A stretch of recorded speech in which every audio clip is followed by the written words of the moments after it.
On va passer ensuite au sujet complications avec Fanny Villanova et Rosalie Manly qui vont nous parler tamponnade, BAV, accident embolique, le rôle du paramédical en salle de cathé.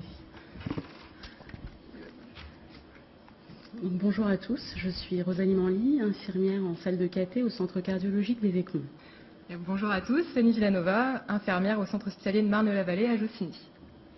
Nous remercions le comité high-tech paramédical pour son invitation. En salle de cathétérisme, de nombreux examens invasifs à risque sont réalisés. Un grand nombre de ces risques est maîtrisé en amont. Répondre à la réglementation permet à l'équipe paramédicale de travailler en nombre et en compétences. Compléter les checklists, remplir les fiches d'ouverture de salle aide aussi à lutter contre ces risques. Il est également impératif d'avoir des salles équipées du matériel d'urgence nécessaire à la gestion de ces complications. Un appareil d'échographie à proximité des salles, un chariot d'urgence vérifié régulièrement par l'équipe paramédicale, un défibrillateur, un respirateur, testé tous les jours, des kits de drainage péricardique, de sondes d'entraînement électrosystolique dans des lieux connus de tous. Les bips et sonnettes d'urgence sont également nécessaires pour lutter contre les risques. En salle de cathé, lorsque les complications se présentent, elles demandent efficacité, rapidité, sang-froid et compétence de la part de l'équipe paramédicale. Nombreuses sont les complications possibles en salle de cathé. Nous n'allons bien sûr pas pouvoir toutes les aborder, mais nous en avons retenu 3. L'accident embolique, le bloc auriculo-ventriculaire et la tamponnade que nous allons voir avec vous. Je précise que nous n'avons pas de conflit d'intérêt en rapport avec cette présentation.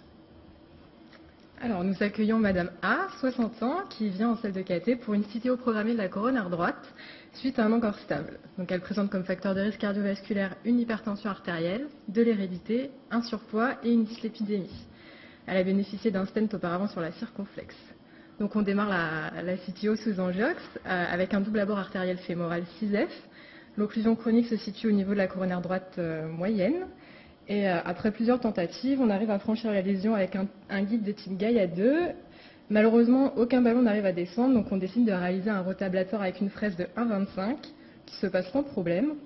Et on décide de post-dilater la lésion post-rota avec un ballon de 2,5-20. C'est là que ça se complique parce que juste après l'inflation du ballon, Madame A commence à avoir une douleur thoracique importante, à être en sueur et en pâleur, à chuter sa pression artérielle et à présenter des modifications électriques, à se décaler son segment ST au niveau du territoire inférieur, D2, D3 et AVF. Donc on réalise une angiographie de contrôle, et là on remarque une effraction coronaire avec une fuite de produits de contraste importante. Et donc là, nous les paramédicaux, on doit réagir vite et bien, et pour cela, donc, on doit s'être assuré, comme l'a dit Rosalie, que notre matériel d'urgence est prêt et opérationnel. On doit aussi bien connaître l'ensemble du matériel dont nous disposons en salle de cathétérisme et on doit connaître l'utilisation et la localisation de nos médicaments et nos drogues d'urgence. Donc dans un premier temps, il va falloir distribuer le matériel nécessaire pour contrôler l'effraction coronaire, notamment des ballons, des stents couverts ou des coils si besoin. Il va falloir nous, dans ce cas-là, arrêter l'angiox ou bien si la procédure est réalisée sous héparine, réaliser un antagoniste de l'héparine, tel que le sulfate de protamine, appeler le cardiologue de garde pour qu'il puisse réaliser une échographie transthoracique afin de vérifier le péricarde, évaluer et gérer la douleur du patient, bien sûr, par l'injection dentalgique telle que la morphine, et dans la mesure du possible, essayer de le rassurer si son état de conscience le permet. Donc une effraction coronaire peut entraîner des complications pouvant aller jusqu'à l'arrêt cardiaque, donc il est nécessaire de vérifier les paramètres vitaux du patient tout le long de la procédure et de façon intensive, donc lui maintenir une hémodynamique stable par l'injection de macromolécules, de catécholamides ou d'autres drogues, le mettre sous oxygène si sa saturation chute, et tenir à disposition le matériel d'intubation, de ventilation et de réanimation. Bien sûr, l'ensemble des gestes qu'on effectue en salle de cathé est fait sur prescription médicale orale. Donc il est nécessaire de tracer informatiquement dans la baie de cathé et le dossier de soins infirmiers l'ensemble des actes que l'on fait.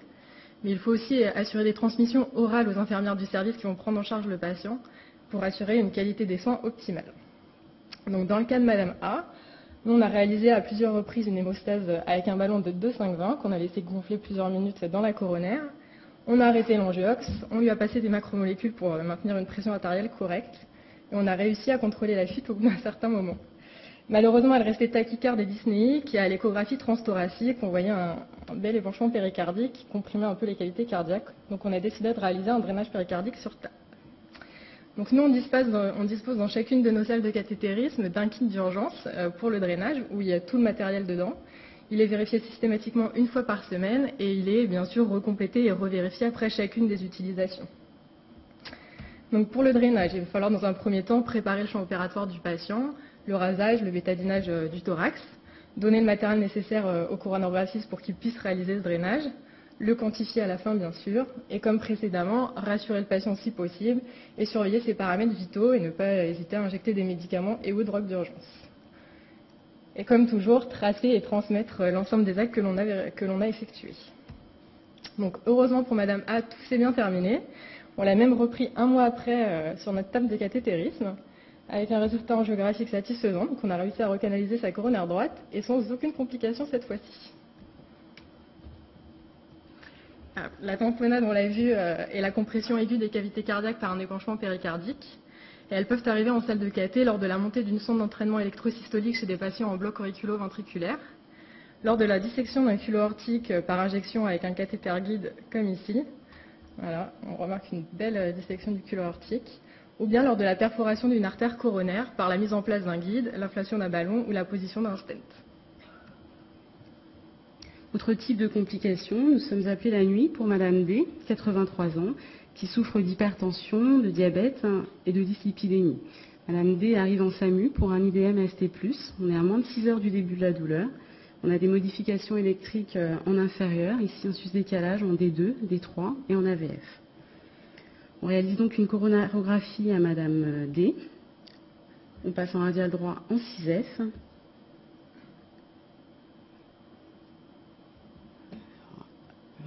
Le pacification gauche nous montre un tronc commun normal, une circonflexe indemne de lésion. Par contre, on a une sténose significative sur l'IVA2 et la première diagonale.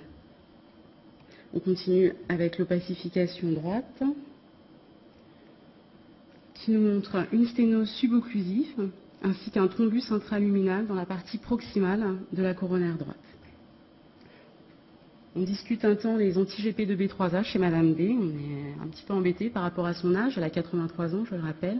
Des complications hémorragiques dues aux anti-GP.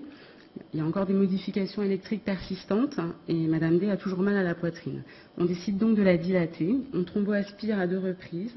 On dilate au ballon, on stent. Le contrôle angiographique nous montre une coronaire droite indemne de lésion. Subitement, Madame D est en sensation de malaise général. En plus de chuter sa fréquence cardiaque, elle chute sa pression artérielle. Elle est pâle. Madame D vient de passer en BAV3. Le bloc auriculo-ventriculaire, c'est l'altération de la transmission de l'influx électrique entre les oreillettes et le ventricule. Le bloc auriculo-ventriculaire de premier degré, l'influx est ralenti. On a un espace PR qui s'allonge.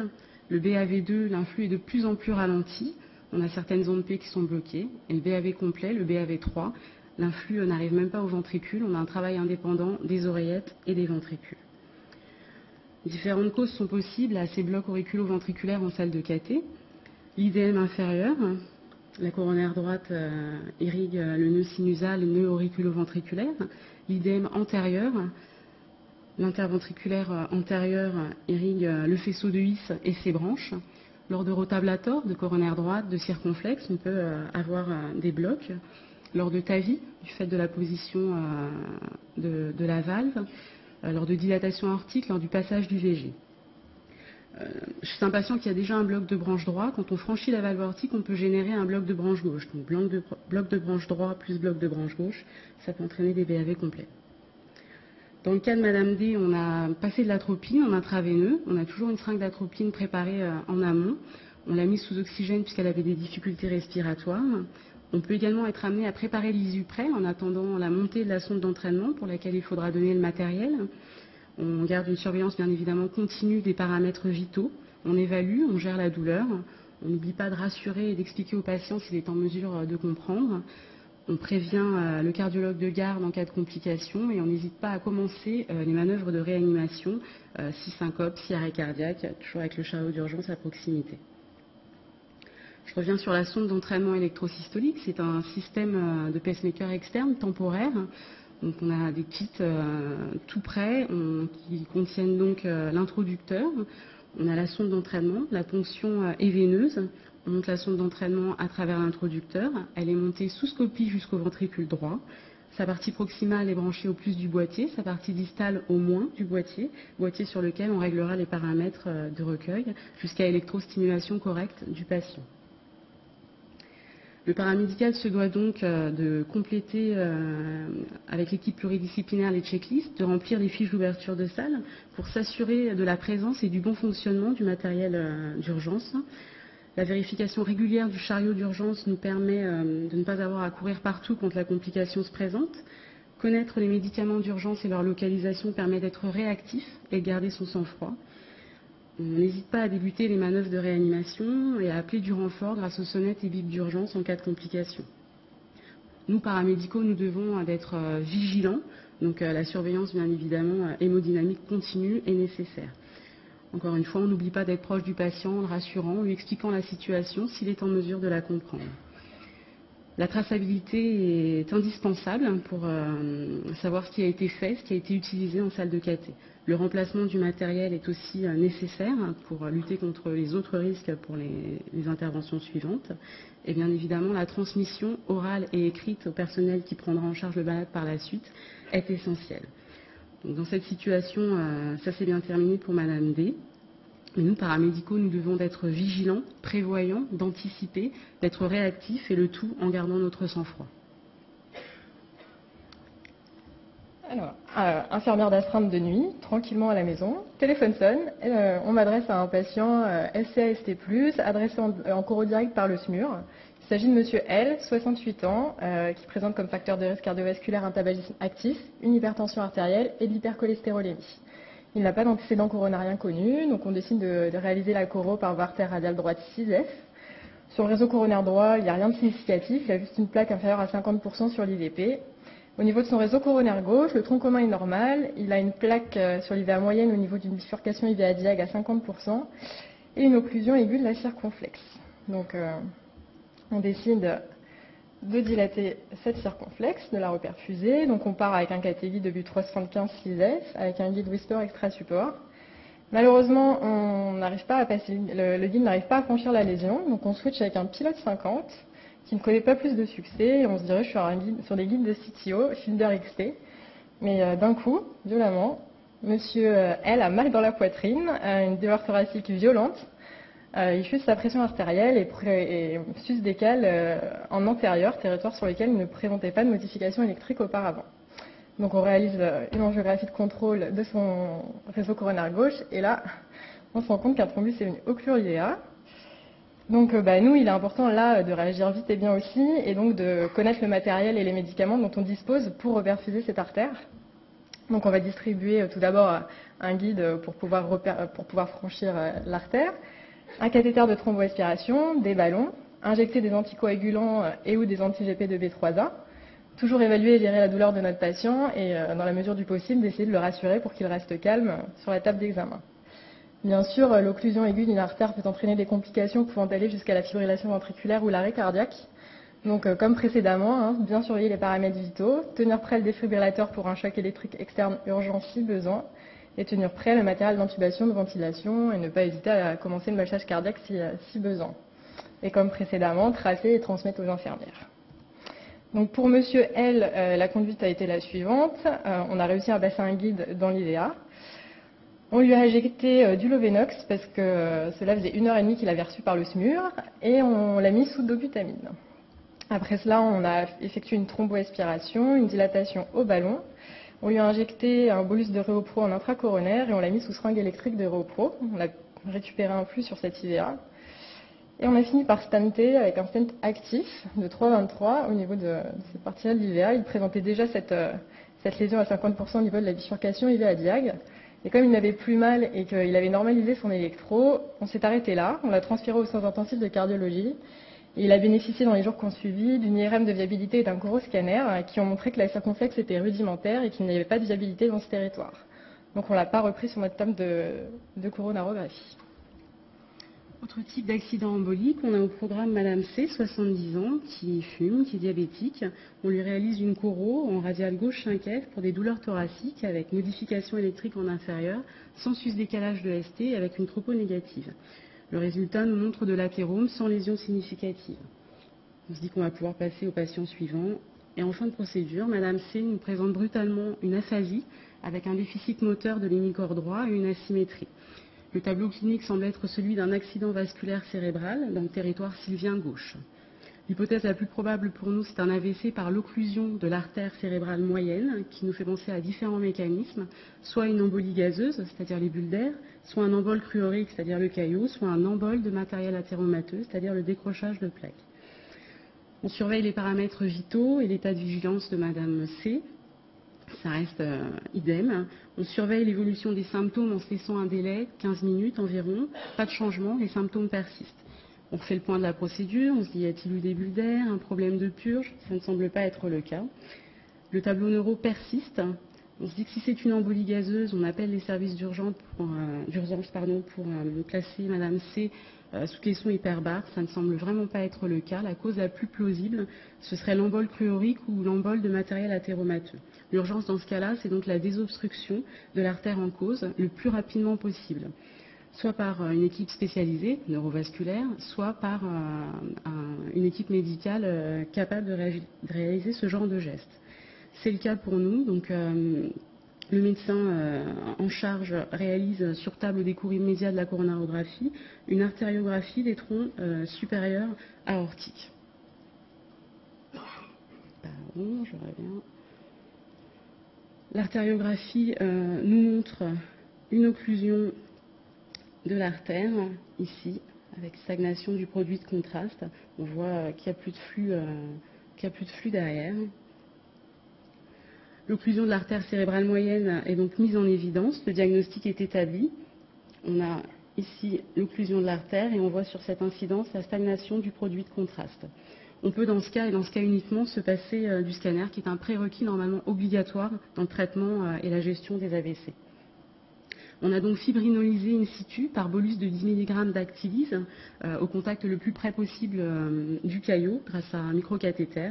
On a réalisé une thrombectomie instrumentale grâce à un système qui est venu piéger le caillot et l'évolution a été favorable en 20 minutes. On voit ici une récupération totale de la patiente qui a été transférée en neuro pour surveillance et contrôle. À ce jour, Madame C va bien.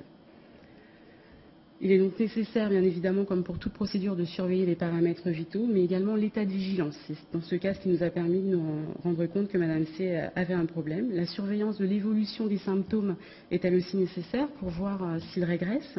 On donnera le matériel nécessaire à toutes les étapes de la procédure. On préparera les médicaments demandés par prescription orale. On rassure, on explique, toujours si le patient est en mesure de comprendre. Et on n'oublie pas les transmissions et la traçabilité, comme pour toute procédure. Autre type d'accident embolique, on a monsieur M, 63 ans, qui vient pour une choro suite à un test d'effort positif. Première injection, on a ici des bulles d'air dans la CX. Oui, le tronc fait peur, mais c'est les bulles d'air qui nous inquiètent. Autre patient, monsieur K, 66 ans, qui vient pour une choro de contrôle et une dilatation de l'IVA et de la circonflexe. On est en place pour monsieur K. Et là, on voit dans l'IVA un train de bulles qui passe tout le long. L'IVA, ça fait réagir. L'embolie gazeuse artérielle est un accident essentiellement iatrogène qui entraîne une ischémie du territoire d'aval. Le diagnostic est facilité par le monitoring. Les symptômes sont des troubles du rythme temporaire. Il peut y avoir des difficultés respiratoires, une douleur thoracique. Les signes cliniques massifs sont rares, mais ils peuvent arriver, notamment si les bulles d'air vont dans différentes artères en même temps. Ça peut aller jusqu'à la fibrillation ventriculaire. La grande majorité est heureusement transitoire et d'évolution favorable. Il faut se laisser le temps que cela passe. Type de modification, on a l'électrode base en haut, et ici on voit des modifications après le passage des bulles. Il est donc nécessaire de purger totalement l'air des seringues, des lignes d'injection, pour éviter ce type de complications. Le rôle paramédical est essentiellement symptomatique. On met le patient sous oxygène si besoin. On surveille bien évidemment les scopes et les écrans tout au long de la procédure pour s'apercevoir du passage des bulles et pour pouvoir gérer ce type de complications. Donc nous, les paramédicaux, nous sommes indispensables en salle de caté. On a différents rôles à jouer, notamment d'aide opératoire pour tout ce qui est distribution, gestion du matériel, de réanimation également pour l'injection, la préparation des médicaments et la gestion du matériel de ventilation et d'intubation. On a aussi un rôle relationnel important puisque nous sommes souvent le premier contact et le dernier contact qu'a le patient avec nous en salle de caté, et on sert souvent d'intermédiaire entre le coronarographiste et le patient. Et bien sûr, dans le cadre médico-légal, un rôle de traçabilité qu'il ne faut pas négliger. Donc il existe un réel binôme entre nous et les coronarographistes. Nous sommes souvent les yeux et les deuxièmes mains de ces docteurs, puisque nous regardons souvent les électros et l'hémodynamique, alors qu'eux sont souvent très concentrés sur leurs images. Donc ne pas hésiter à leur signaler toute modification électrique ou hémodynamique, et ne pas hésiter à enfiler des gants pour les aider également. Donc on doit savoir reconnaître, anticiper et gérer les complications qui arrivent de façon impromptue en salle de cathétérisme, et ce de façon efficace. Et pour cela, on doit avoir des connaissances théoriques solides, tant sur le matériel dont nous disposons, les médicaments que l'on utilise, et s'être assuré avant tout début de programme que nos salles d'examen sont opérationnelles et que nos kits d'urgence sont vérifiés et complets. Merci de votre attention.